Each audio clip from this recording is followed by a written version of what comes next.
Welcome to the Art of Marketing Operations, a Taylor podcast. Here you can grow your knowledge about marketing operations, listen to ideas and strategies to help you scale, grow, and optimize your efficiency, drive your speed to market, and enrich your work life. Let's get to it.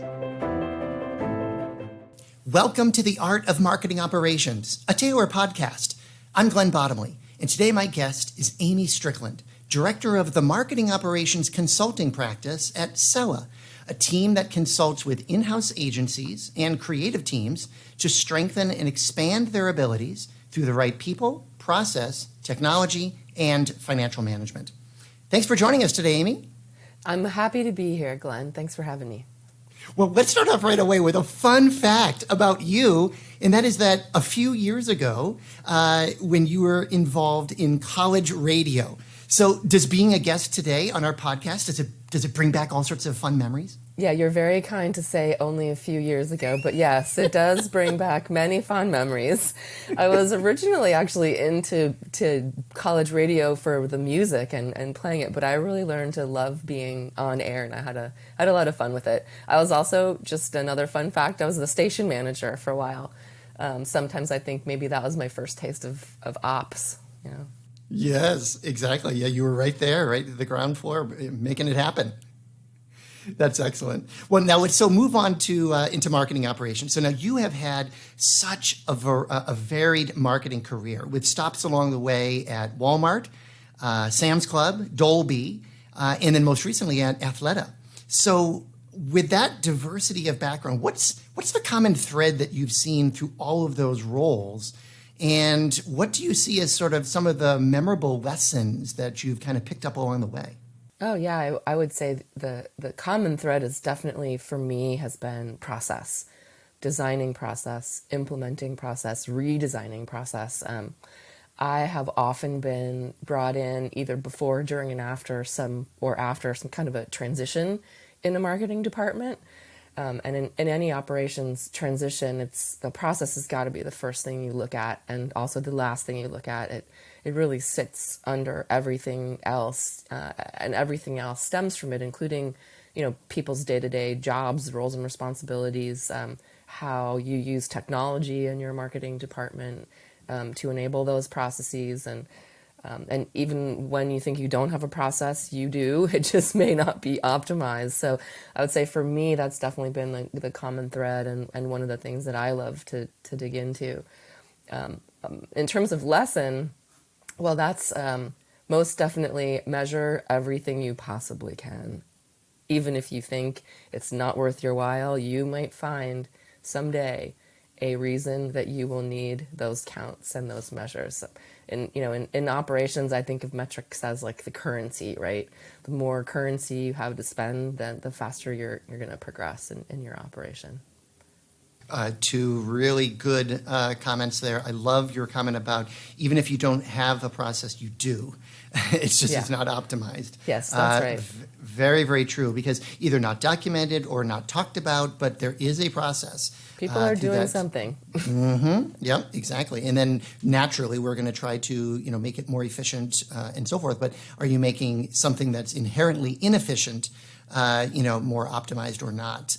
So it's a really good point. Now, given some of the experiences that you've had have been in the retail space, do you feel that there are some unique problems or unique challenges that are sort of inherent in the retail space that doesn't maybe exist elsewhere?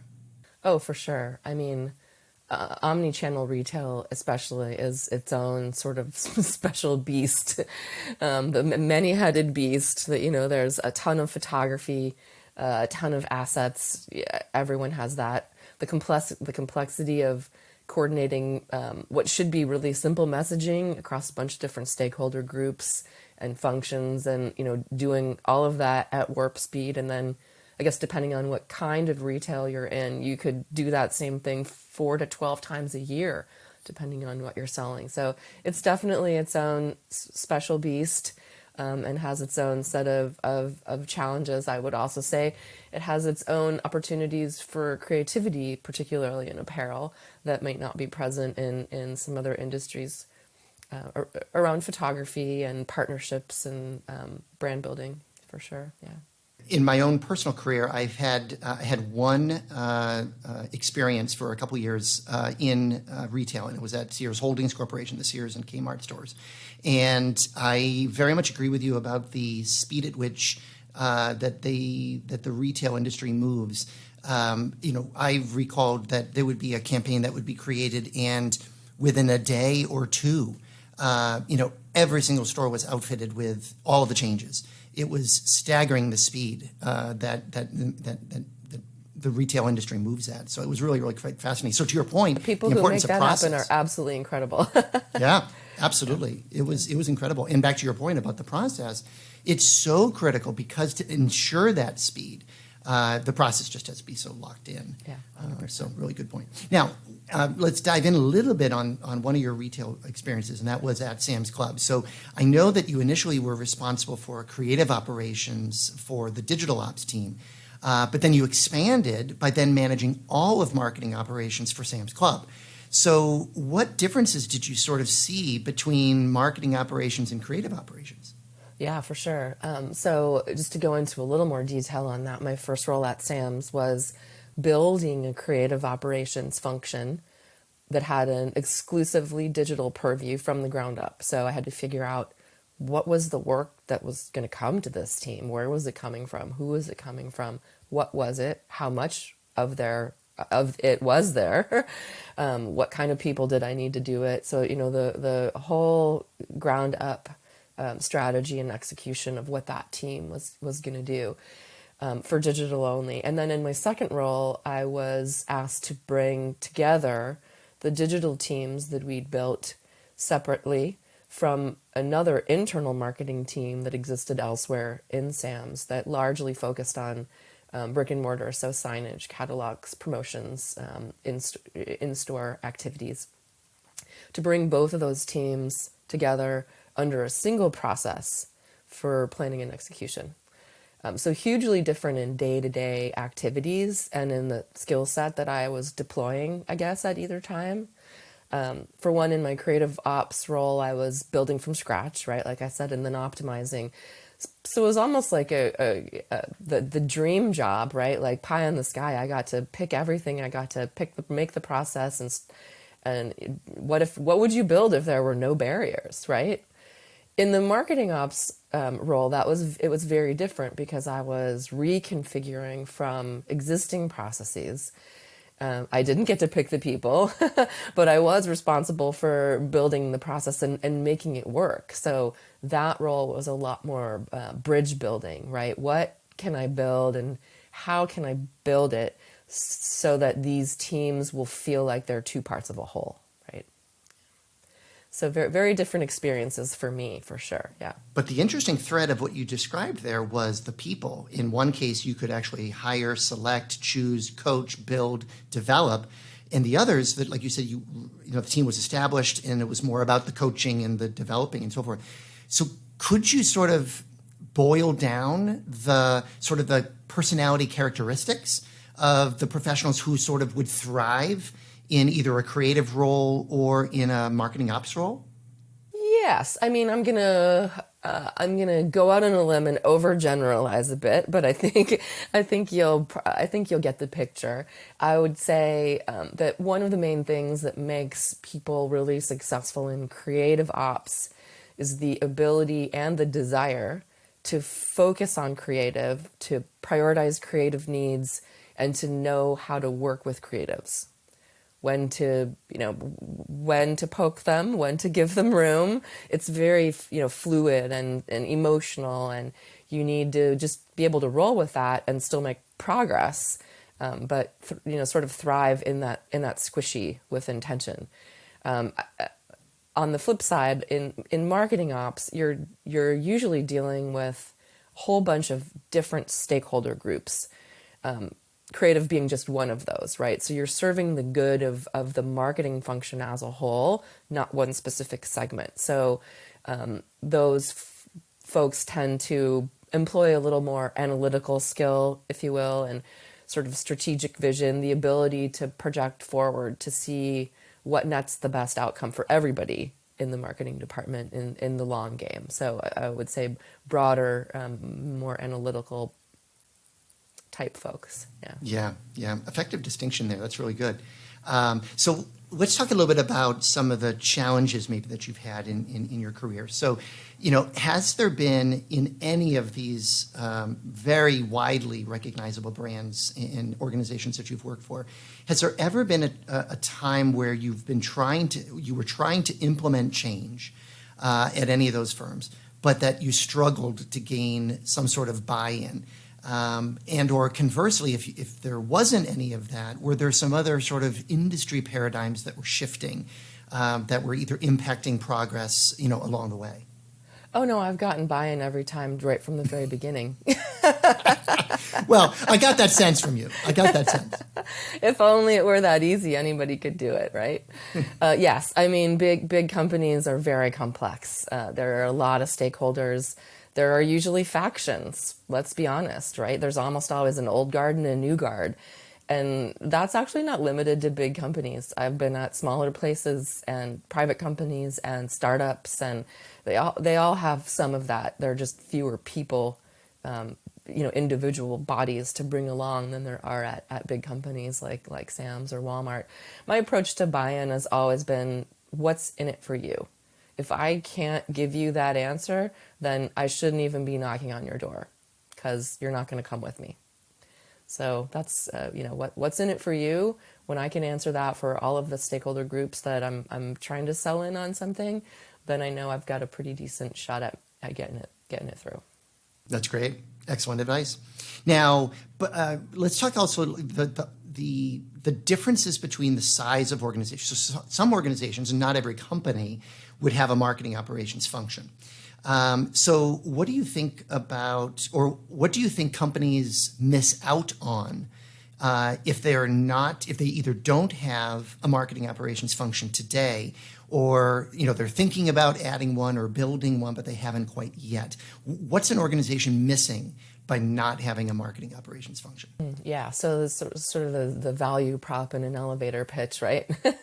I guess without putting too much thought into it, I guess I would say neutrality and specialization are the things that I think of as marketing ops value prop. So neutrality is especially important in big companies, right? Marketing ops can be Switzerland and can be the hub of the spokes and can be the listening ear to all the folks and the compromiser, right? And then the specialization piece, I think of as one of my goals in ops generally is to make sure that the most people are working in their core responsibilities for the most amount of time. So by having a marketing ops function that's running well, you keep marketers marketing, you keep designers designing, and you keep, copywriters copywriting, and you keep marketing ops people running the operation and making it better. When everybody's focused on what their core responsibilities are, the effectiveness, efficiency, and are maximized for your department, and that can give a return to the bottom line of the business as well. And do you think that maybe the reason why that neutrality can exist is because the marketing operations teams have such access to data, the information, sort of that internal currency that allows them to say, well, I don't know if it's A or if it's B, but the data points to it's B or something. Absolutely. Because you think the data really is core to that. Absolutely. And yeah. I think it's a benefit just to have somebody thinking about that data, right? Mm-hmm. It takes a little bit of the subjectivity out of decision making, particularly around budgets and creative and innovation. All of those areas we should be looking at data, and marketing ops can help drive the change to make your department think about it that way. Well, and I think it can tamp down, emotion. It just keeps things very even keel almost through the process. Yeah. Now, but an interesting shift for you is that you recently took on this new consulting role at Cella. And now you are helping marketing operations teams everywhere. So in your new role, how are you then looking at the problems that face marketing operations teams today? And how are you sort of trying to, bring new approaches and new solutions to those teams? Yeah, I mean, this is going to definitely out me as a nerd, but I am super excited to see to see the nuances of how all these problems play out in different orgs and different org structures and different industries, and to be able to apply what I know to help teams get where they want to be. I guess I think about solutions to problems coming from synthesis, right? Bringing together ideas or pieces of knowledge to make something entirely new in character and structure with its own unique value. It happens in science, it happens in art, and I think it also can happen in marketing ops, and that's my inspiration, and that's what I think about when I think about creating solutions for the clients that we're going to serve. Yeah.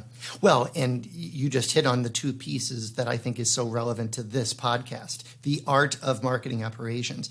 Because there is every single guest that we have had in over a year now, having this podcast. It's been such an exciting time meeting so many incredible people like yourself. And there is that common thread of there is both the art and the science, the data side of it and the artistic, side of it, not just creative, but the actual art of how to effectively run a marketing operations team. And so that's really the testament, I think, to what we're trying to focus on with this podcast is understanding those differences and challenges. Yeah, there's a lot of nuance in marketing ops for sure, and some of that is org to org, and some of that is industry to industry, and some of that is just person to person within your own team for sure. Yep. Well, and let's loop back to something that you started with about the importance of process. So I know that when you and I chatted before, you had mentioned to me about that, how important process has always been, throughout your own career, whether it's simplifying a process, making a process better or stronger or faster. So what advice, particularly now at Cella, but what advice would you give any marketing operations professional on how to sort of identify where processes need improvement, how they should go about making enhancements to those processes, or I guess you could even say conversely, how do you even know when a process is already fully optimized? It's a great question. I would say I will go back to my biggest learning in my career, which is measure everything. So if you know where you are and you know where you're going, you'll know whether or not your process is optimized for that. So, optimization itself is relative. You have to have defined what good looks like, I guess, before you can decide whether or not something's optimized. You're always optimizing for something, right? Think about the triangle we always talk about in production: speed, quality, cost, right? Which one do you want? You get 2 out of the 3, or at best 2 out of the 3. When you've gone through a transition of any kind, whether it's leadership, strategy, partners, you should ask yourself if you're still optimizing for the same thing as you were yesterday. Your optimization strategy and your priorities may have changed. And again, you're going to have to make that choice. But I would say, how do you know when it's optimized? First of all, you have to know where you are, and you have to know what you're optimizing for. So start measuring stuff. Yeah, no, that's good. Well, and also to your point, the industry is changing, competitive landscape is changing, technology is changing. There's so many moving parts. So to your point, what you feel is optimized today may not necessarily be optimized tomorrow, even though it is fully optimized today. And I think that it's almost the idea that the pot of cold water and you throw the frog in and the frog just jumps right out, or stays. If it's a hot pot, it'll jump right out. If it's a cold pot and then you slowly turn the temperature up, it'll sort of boil to death. because it happens so slowly. But to your point, sometimes if you think something is optimized, it may be changing so slowly that you might not actually detect that there's a change that's needed. So I think to your point, by measuring everything all the time, regularly, and constantly checking yourself for that, it's a way for you to sort of double check, are we fully optimized or not? Yeah, that's absolutely right. Excellent. Now, in your experience, what do you think about brands that are then incorporating physical marketing impressions? Things like, whether it's, promotional items or external signage, indoor signage, direct mail, postcards, any printed material, etc. When that brand is incorporating that along with digital email, advertising, anything from the digital side, to create, as you mentioned earlier, that omni-channel marketing strategy. What's been your experience about the best way to do that? Yeah, I guess I think of that as where the importance of brand standards and brand governance comes in, especially from the perspective of omni-channel retail, right? The physical elements of the store and of what's in the store and the things that wind up in your mailbox, the postcard, the catalog, the things in the store, the fitting room, the wayfinding signage, gift cards, the loyalty reward tote bag, whatever they've got. All of those things say something about your brand.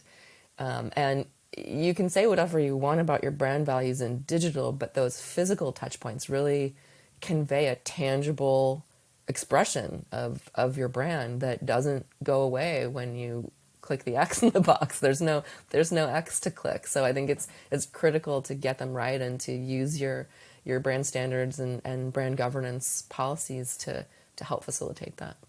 Yeah, excellent input. Thank you. So before we wrap up today's episode, Amy, what is the main takeaway that you want to share on how to understand and address the challenges facing marketing operations executives today? Yeah, I'm going to sound like a broken record, but I'm going to finish where I started. And there's no challenge that can't be addressed by measuring something. Even if your challenge feels like something softer, like employee engagement or satisfaction, measuring, which in that case is essentially listening, it'll tell you what you need to work on. So measure and listen. Measure and listen. We'll leave it there. Well, that wraps up this episode of The Art of Marketing Operations. Thank you so much for joining us today, Amy. Thank you for having me, Glenn. It's been quite a lot of fun for me. Thank you. You're welcome. Well, until next time, stay safe and take care. Thank you for listening to The Art of Marketing Operations, brought to you by Taylor. Don't forget to hit subscribe in your favorite podcast player. If you enjoyed this episode, please rate, review, and share. Until next time.